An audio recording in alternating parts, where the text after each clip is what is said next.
If you've ever taken an overnight rail journey, you know that feeling. Stepping onto the platform, the anticipation, ready to embark on an adventure like no other. But we're about to take that thrill to new heights. Because we're not just boarding a regular Amtrak train. We're riding 3 historic private rail cars as we depart on an over 5,200-mile rail adventure. This isn't just any train journey. It's a fusion of history and luxury where the past seamlessly intertwines with the present. I've wanted to take an overnight private railcar trip for about as long as I can remember.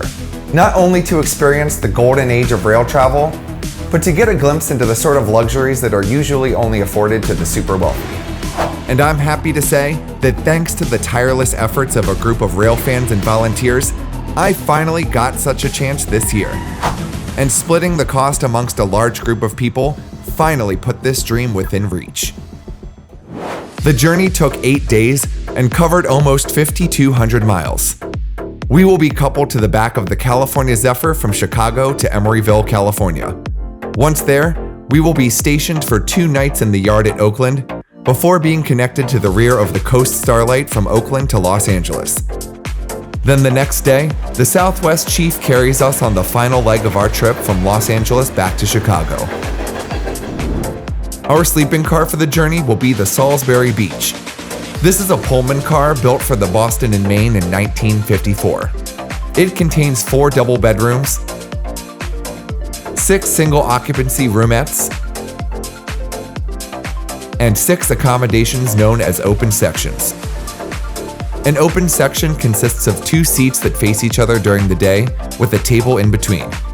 And at night, the seats convert into bunk beds with only a curtain providing privacy.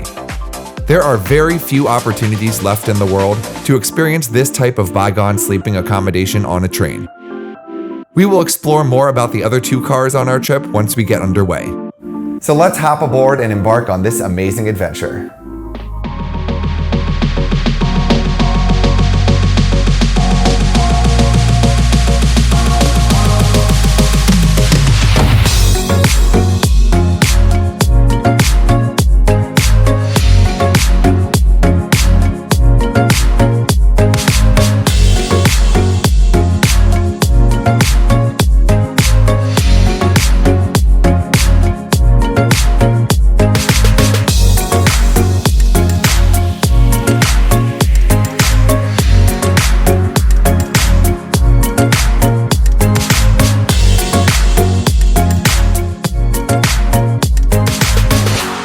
As the sun dips below the horizon on our first day aboard the train, we reach Galesburg, Illinois. In the ensuing evening, our journey will take us across the Mississippi River before we race across Iowa and Nebraska overnight. A new day dawns as we fly across eastern Colorado. Before arriving into our next station stop of Denver, let's take this opportunity to learn a little more about the first of the 3 private cars in our consist. Directly behind the last car of the Amtrak train is our main sleeping car, the Salisbury Beach. Up front are 6 roomettes. Unlike the modern roomettes on Amtrak's Viewliner and Superliner fleets, which are built to accommodate 2 passengers, these classic Pullman roomettes are only built for 1. Each roomette contains a single seat and a door that can be latched from the inside. In addition to a sink, a private toilet is included in each room, concealed by a padded footrest. And for nighttime configuration, this handle is used to lower a single bed down out of the wall. In the middle of the car are 4 double bedrooms. As we were traveling with a group of 4, the porter broke down the wall between bedrooms A and B so we could enjoy one large double suite. And at the other end of the car are the open sections, plus 2 additional public restrooms, as well as a shower and a dressing room. Now in Denver, we take on a few additional passengers into the private cars, then we begin our climb up the front range of the Rocky Mountains.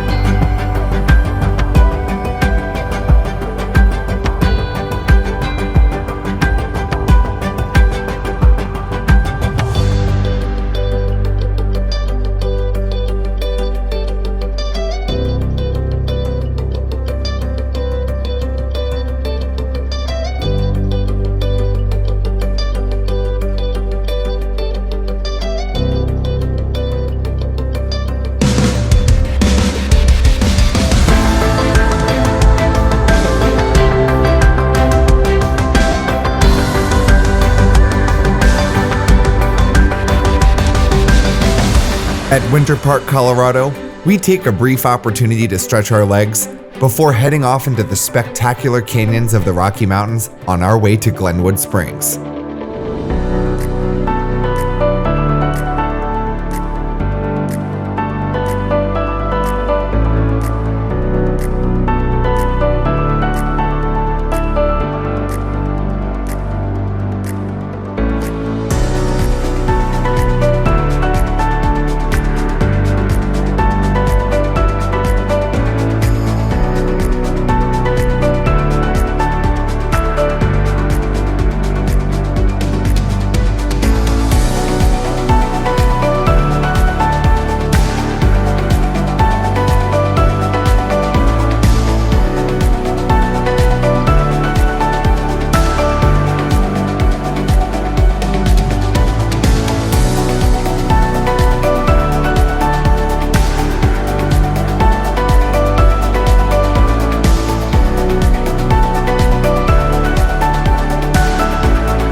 We make our station stop in Glenwood Springs, then pick up speed as we leave the most rugged mountain railroading behind us. Continuing through western Colorado and enjoying our second sunset of the trip, we cross the border into Utah.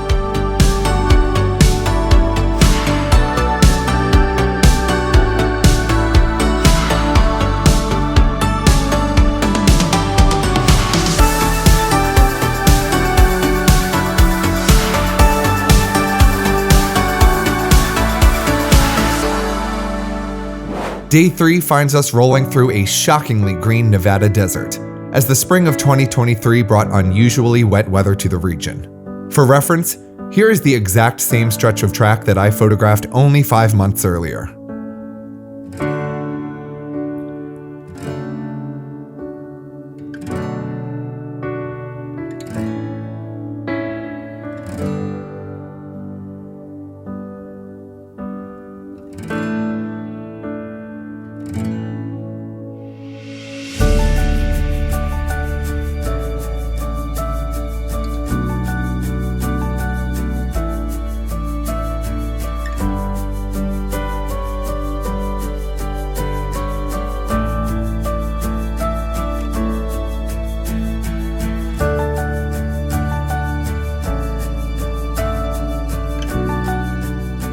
After making a brief stop in Winnemucca, we continue on to Reno, then cross the California border, pass through the Sierra Nevada mountains, then drop down into the Bay Area.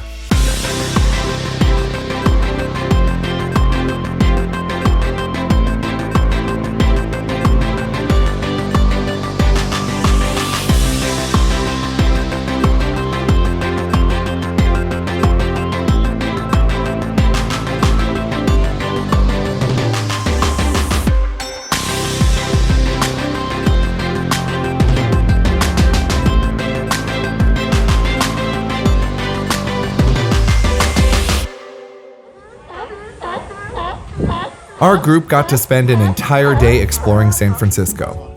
In total, we would sleep 2 nights on the private cars while parked in the Amtrak yard in Oakland. The next morning, a switcher pulled us out of the yard and attached us to the rear of that day's southbound Coast Starlight. Not long after getting underway, we get our first fresh air break at San Jose. Before we set off for Southern California and some spectacular running through the coastal mountains and along the Pacific Ocean, let's explore the second car in our consist, the Colonial Crafts. It was constructed for the Pennsylvania Railroad in 1949 by the Pullman Standard Company. It frequently operated on the New York to Chicago Broadway Limited. And in 1960, the car carried Elvis Presley as he returned to Memphis. Our group even recreated one of the many photos taken of him while riding aboard the Colonial Crafts. The car has 3 double bedrooms, a small kitchen, and a large lounge and dining area. This is where we had the majority of our meals while on the trip. Now back underway, we leave San Jose and travel through the beautiful coastal mountains before dropping down into San Luis Obispo on our way to the ocean.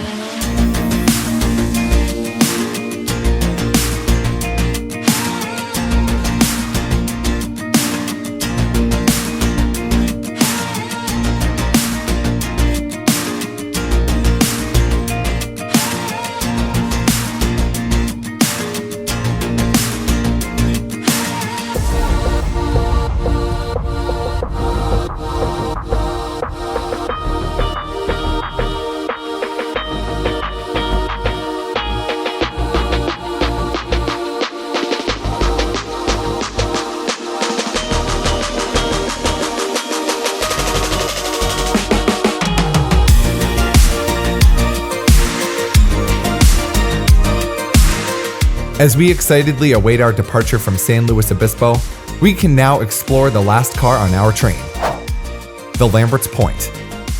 This is by far the oldest car in the consist, built in 1918 for the Norfolk and Western Railroad. It has the best spot on the train, the observation lounge. It also contains the two largest bedrooms, the secretary's room and what was historically called the master bedroom. The Lamberts Point also has a small formal dining room, as well as a kitchen which is much larger than the one on the Colonial Crafts. As we now make our run down to the Pacific Coast, let's enjoy the jaw-dropping scenery from the observation lounge.